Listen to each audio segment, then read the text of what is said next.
Hi guys and welcome back to this new video. Ça fait un peu trop de fois que je fais mon intro en anglais, mais c'est pas grave.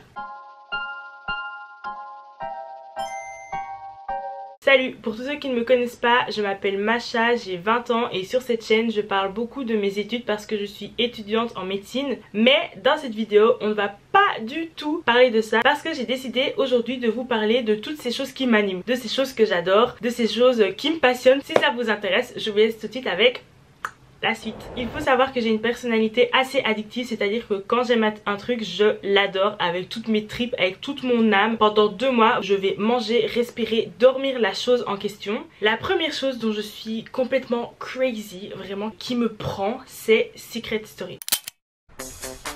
Pour tous ceux qui ne connaissent pas, Secret Story c'est une télé-réalité d'enfermement. Le concept de l'émission c'est qu'on prend 20 jeunes qu'on met dans une maison. Chaque personne rentre dans cette maison en ayant un secret qu'ils doivent protéger à tout prix. Et au fur et à mesure de l'émission, il y a des missions qui sont données, des indices pour découvrir les secrets. Et la particularité de cette émission c'est qu'il y a ce qu'on appelle la voix. Ici la voix. Le narrateur du jeu quoi, qui va venir dicter tout ce qui se passe. Et cette émission les gars, pour vous donner contexte à tous ceux qui connaissent pas et même ceux qui connaissent, je tiens à le rappeler, elle était hyper connue, genre des bails de 6 millions de téléspectateurs, ce qui est énorme. C'était une télé-réalité qui passait sur TF1. TF1 c'est la grande chaîne française. C'est super rare genre qu'une télé-réalité soit autant connue et autant appréciée par le grand public. Il y a eu 11 saisons, elle a été publiée de 2007 à 2017 et depuis bah il y en a plus. Quand j'avais plus ou moins 12, 13, 14 ans, c'était les dernières saisons de Secret Story et je kiffais d'une de ses forces, un truc de malade. Et récemment, genre depuis décembre, j'ai repris le visionnage de Secret Story. J'ai recommencé en regardant la saison 3, ensuite j'ai regardé la saison 9 et ensuite j'ai regardé la saison 4 et maintenant depuis mes vacances je regarde la saison 5. En fait, ce que j'aime trop dans Secret Story, c'est le fait d'analyser les comportements des gens parce que vu que ça passe à la télé, il y a l'enjeu d'être vu par des téléspectateurs, il y a aussi l'enjeu d'être mis dans une maison avec des gens que tu connais pas, il y a aussi l'enjeu de il faut que les gens m'aiment pour ne pas que je sois éliminée. Il y a des éliminations chaque semaine, j'ai oublié de vous le dire, et tout ça fait en fait que le comportement des gens à l'intérieur de la maison, il est trop intéressant à analyser et c'est ça que j'aime trop en fait, au-delà du divertissement qu'est l'émission de Secret Story. Je vous préviens pour tous ceux qui seraient chauffés à regarder Secret Story après ma vidéo, sachez que sur YouTube Secret Story a reposté toutes les saisons, mais il faut savoir aussi que du coup c'est sorti en 2007 et 2017 donc c'est vraiment vieux. D'ailleurs tout le monde me dit tu joues à quoi à regarder une émission de télé aussi vieille? Je m'en fous, j'aime trop, ok? Vu que c'était les débuts de la télé-réalité, ce n'était pas autant surjoué que ce que c'est maintenant. J'ai l'impression de retrouver vraiment de l'authenticité dans les personnalités des gens. Genre il y a des gens auxquels je peux m'identifier. Par exemple, dans une scène, il y a une fille en fait qui n'arrêtait pas de mentir. Je sais pas pourquoi, elle faisait que mentir. Et à un moment donné, on a cramé qu'elle mentait et la go elle a commencé à retourner la situation. Tu rigoles, j'ai pas fouillé dans tes affaires, faut te calmer là hein. T'es folle ou quoi ma pauvre fille? Est-ce que c'est clair dans ta tête? Pourquoi tu te mets dans cet état? Je me mets dans cet état parce que j'ai horreur qu'on m'accuse de choses que je n'ai pas fait, ok? Bref, vraiment des bails de mindset, de manipulation et tout. Et j'aime trop analyser ça. Genre me projeter et en même temps apprendre des comportements des gens parce qu'il y a aussi des personnalités que j'adore. Par exemple, durant la saison 3, il y avait une candidate qui s'appelle Cindy, pour ceux qui ont regardé.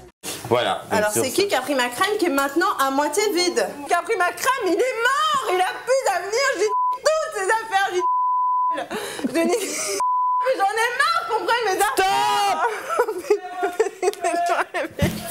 J'aimais trop sa personnalité, genre elle était spontanée, elle était drôle. Dans Secret Story, il y a vraiment un truc qui fait que l'aspect de l'analyse sociologique qu'on peut en tirer, j'aime trop. Franchement ça fait trop un télo qui ramène sa fraise, mais c'est une dinguerie. Genre j'aime tellement Secret Story que c'est le premier truc que j'ai mis dans cette vidéo pour vous dire à quel point. Honnêtement je pourrais vous faire une vidéo entière où je vous parle de Secret Story. Je serais même capable de venir analyser avec vous un épisode pour que vous voyez concrètement ce qui se passe dans ma tête quand je regarde Secret Story.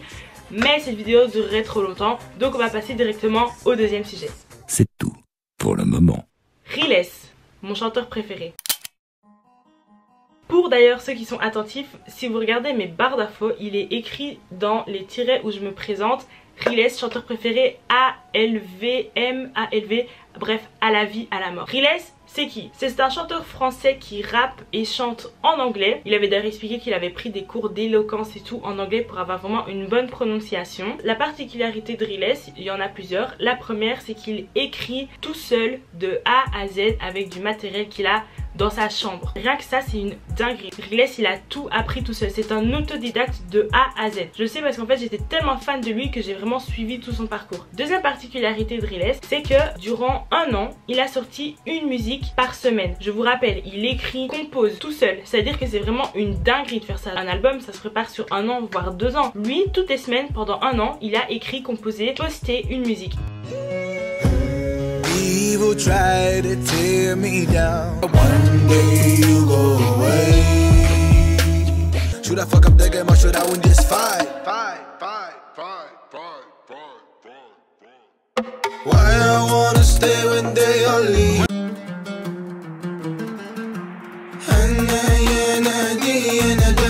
Side walls. I've been running to the side. No, you ain't saving me from my own self. No, you won't. I think about you from time to time. And even though this is all over, so I'ma keep on walking for the show. Ah désolé, j'étais obligée de vous mettre quelques extraits. Et il a fait ça 2 fois. C'est-à-dire qu'il a fait les Riles Sundays saison 1 entre 2016 et 2017 que je suivais déjà à l'époque, chaque semaine j'attendais sa musique. Et les Riles Sundays saison 2 entre 2021 et 2022, donc c'était très récent. J'aime trop son travail et je pense que c'est une des raisons pour lesquelles j'aime autant cet artiste, c'est parce que je trouve vraiment que c'est un génie de la musique. Et en plus je trouve qu'il est trop fort parce qu'il fait des liens entre les textes de ses musiques. Et moi, vu que je suis une folle, je connais vraiment toutes ses musiques, donc je capte directement les liens qu'il fait. Quand il parle d'une musique qu'il a écrite, je sais déjà de quelle musique il parle, et quand je vais l'écouter, en effet je me dis mais comment il a pensé, parce que comme je vous ai dit, vu qu'il sort une musique par semaine, on pourrait dire que ses musiques sont bâclées ou qu'il n'a pas le temps de réfléchir aux paroles et tout. Pas du tout. Par exemple, durant les Riles Sundays saison 2, il a attribué à chaque musique, accrochez-vous les gars, une fréquence en hertz, là vous voyez, en mode des fréquences comme des fréquences radio. La fréquence donnait un son, ce son donnait une lettre en morse. À la fin des 52 musiques, du coup, toutes les lettres former une phrase en latin qui parlait en fait de ce dont il parle dans toutes ses musiques, et je l'avais déjà marqué mais j'avais jamais fait lien, c'est le temps. En gros, Riles dit que le meilleur ennemi en même temps que le meilleur ami de l'homme, c'est le temps. Genre sans le temps, il n'y a rien. Bref, ça c'est une philosophie que voilà, que Riles partage et que j'aime trop. Du coup, écoutez ce qu'il a à nous dire, il le partage à travers ses musiques. D'ailleurs, la dernière musique qu'il a sortie pour le moment s'appelle Time Out.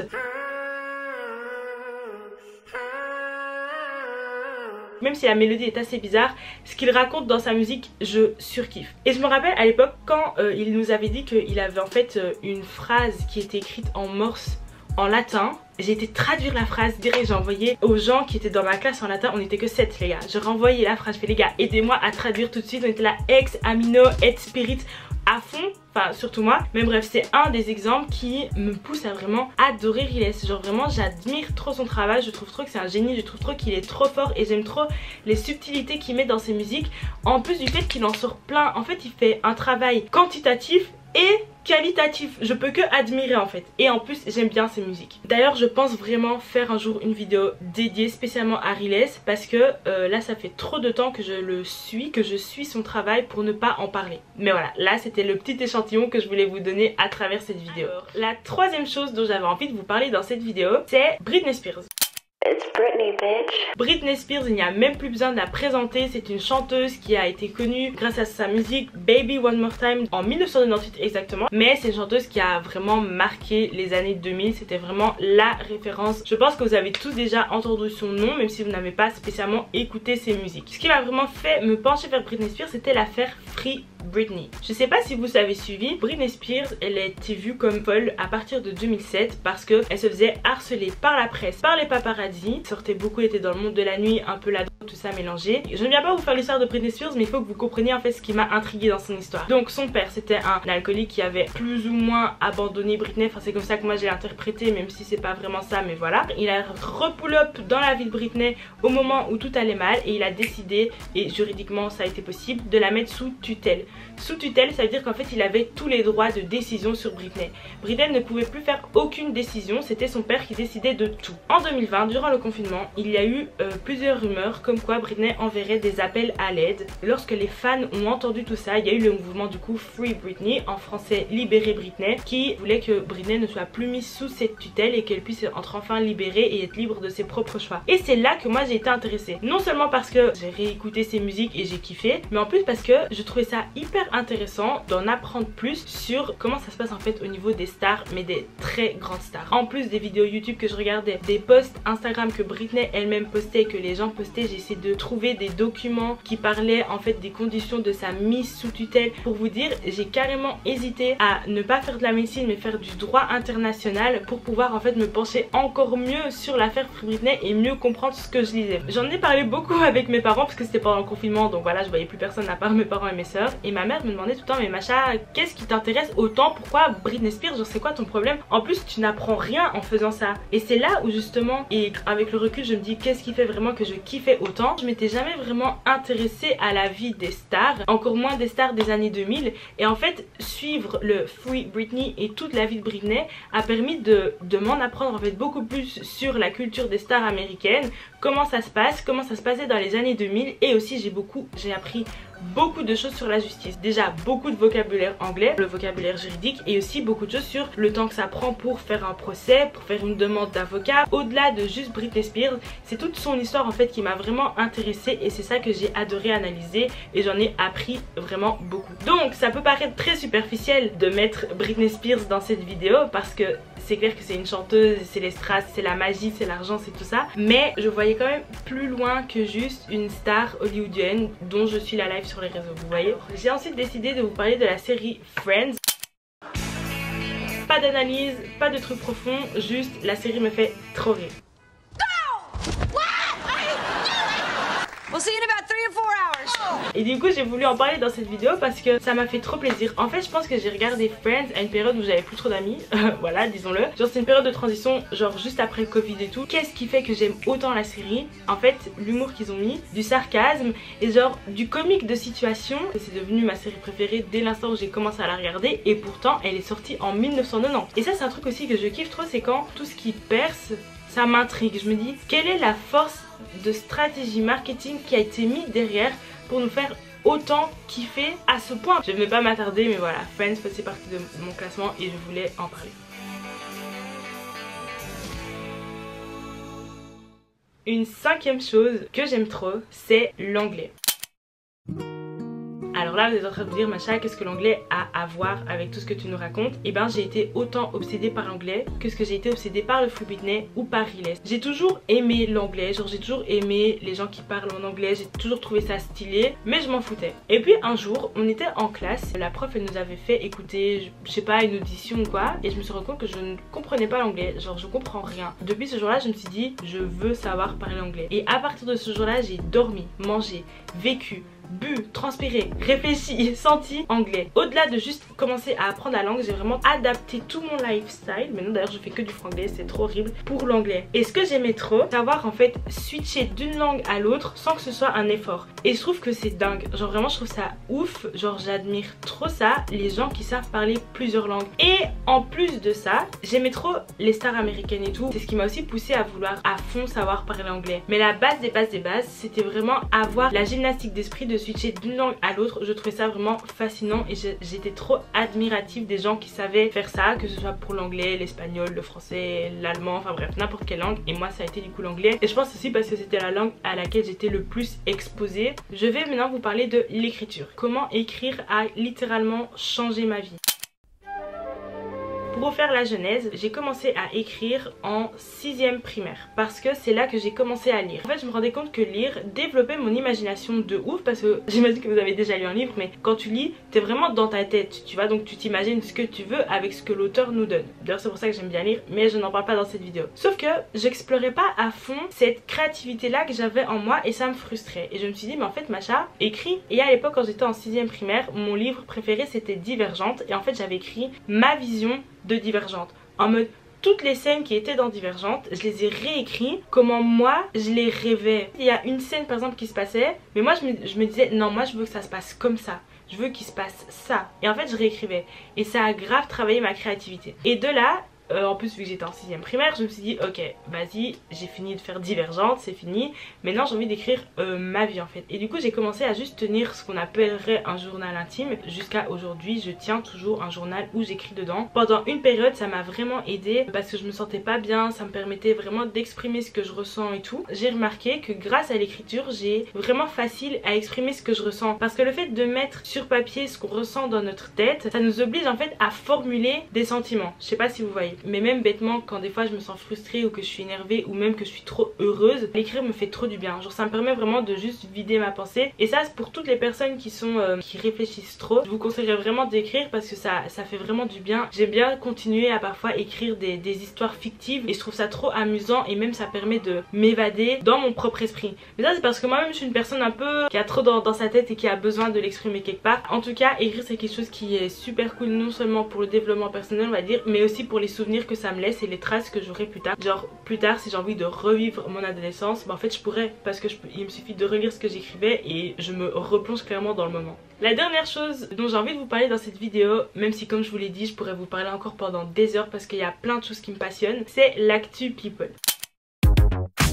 Je vous en parle parce que je vous ai parlé de Secret Story, je vous ai parlé de 2 chanteurs et j'avais envie du coup de débattre avec vous et de vous expliquer ce qui m'intéresse autant dans l'actu people et donc dans la télé-réalité, dans Britney Spears. J'aime trop aussi par exemple la télé-réalité des Kardashians. J'aime trop en fait analyser le comportement humain parce que je trouve ça hyper complexe. Je trouve qu'il y a tellement à apprendre de tout le monde, genre vraiment tout le monde a une histoire, tout le monde a quelque chose à raconter. Le comportement c'est quelque chose de tellement complexe, de tellement intéressant que j'aime trop en fait avoir accès, et c'est ce qu'on a en fait grâce à la télé-réalité, à l'actu people, les médias et tout, au comportement humain. Et moi j'avoue qui me fait rêver c'est les stars. J'ai pas envie de devenir une star ni rien, mais j'aime trop ce monde là, voilà.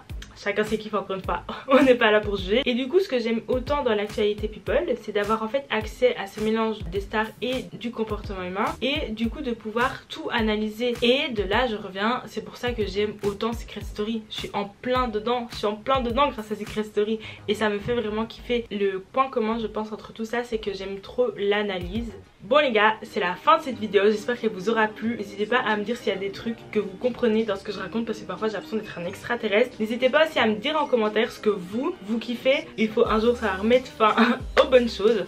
C'est donc sur ce que cette vidéo va s'arrêter. Si ça vous a plu de savoir ce que j'aimais mais aussi pourquoi j'aimais ces choses là, je peux vous refaire d'autres vidéos sur d'autres sujets parce qu'il y en a plein et ça part dans tous les sens. Autrement, pour tous ceux qui me suivent, surtout pour les études de médecine, je reviens très bientôt, je ne vous promets pas la semaine prochaine mais très bientôt pour une nouvelle vidéo. J'essaie de répondre un max à vos questions sur Instagram et sous les commentaires de mes vidéos.